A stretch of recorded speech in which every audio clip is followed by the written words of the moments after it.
নমস্কার। আজকে দেখব আমরা ঘরোয়া উপকরণ দিয়ে কী করে চিকেন তন্দুরি বানানো যায়। এখানে দুটো লেগ পিস ভালো করে ধুয়ে নিয়েছি। এখন চিকেনটা ম্যারিনেট করে নেব। ফার্স্ট স্টেপ ম্যারিনেশনে আমরা দিয়ে দেব কিছুটা পরিমাণে লেবুর রস আর দেব লবণ আর আদা রসুন লঙ্কা বাটা। এটা দিয়ে ভালো করে মেখে আমরা বেশ কিছুক্ষণ অন্তত 1 ঘন্টা রেখে দেব। একটা শুকনো খোলার মধ্যে কসুরি মেথিটাকে দিয়ে আমরা ভেজে নেব। যখন এরকম হাত দিলে গুঁড়ো হয়ে যাবে এবারে বন্ধ করে দেব। এইবারে বানিয়ে নেব ভুনা বেসন। এর জন্য আমি কড়াইয়ে কিছুটা পরিমাণে ঘি নিয়েছি।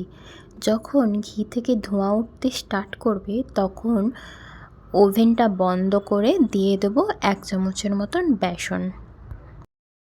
বেসনটা ঘিয়ের সাথে ভালো করে মিশিয়ে নেব। এর সাথে দিয়ে দেব কিছুটা পরিমাণে লঙ্কার গুঁড়ো। অন্য একটি পাত্রে কিছুটা পরিমাণে সর্ষের তেল নিয়ে নিয়েছি। তার মধ্যে দেব আমরা কাশ্মীরি গুঁড়ো লঙ্কা। এতে সর্ষের তেলে কাশ্মীরি গুঁড়ো লঙ্কা দিলে রংটা খুব ভালো আসে। এর মধ্যে দিয়ে নেব জল ঝরানো টক দই। জল ঝরানোর জন্য আমি একটা ছাঁকনির মধ্যে কিছুটা সময় রেখে দিয়েছিলাম, এতেই জলটা ঝরে গেছে। এখন এর মধ্যে নিয়ে নেব আর দিয়ে দেব সাধারণ মশলা, যেমন নিয়েছি গরম মশলা গুঁড়ো আর দেব ধনে গুঁড়ো, কিছুটা পরিমাণে জিরে গুঁড়ো,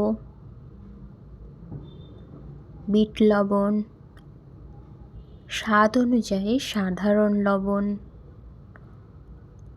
আর দেব কসুরি মেথির গুঁড়োটা। সব শেষে ভুনা বেসনটা দিয়ে দেব, দিয়ে ভালো করে মিশিয়ে নেব। 1 ঘন্টা পর যে চিকেনগুলো ম্যারিনেট করে রেখেছিলাম সেই চিকেনগুলো এই মশলাটার সাথে ভালো করে মিশিয়ে নেব। মিশিয়ে নেওয়ার পর আবার চিকেনগুলোকে বেশ কিছুক্ষণ টাইমের জন্য রেখে দেবো, যাতে মশলাটা ভালো করে ঢুকে যায়। এখন গ্রিন চাটনিটা বানিয়ে নেব। এর জন্য নিয়েছি ধনে পাতা আর দেব কিছুটা পরিমাণে আদা আর কাঁচা লঙ্কা।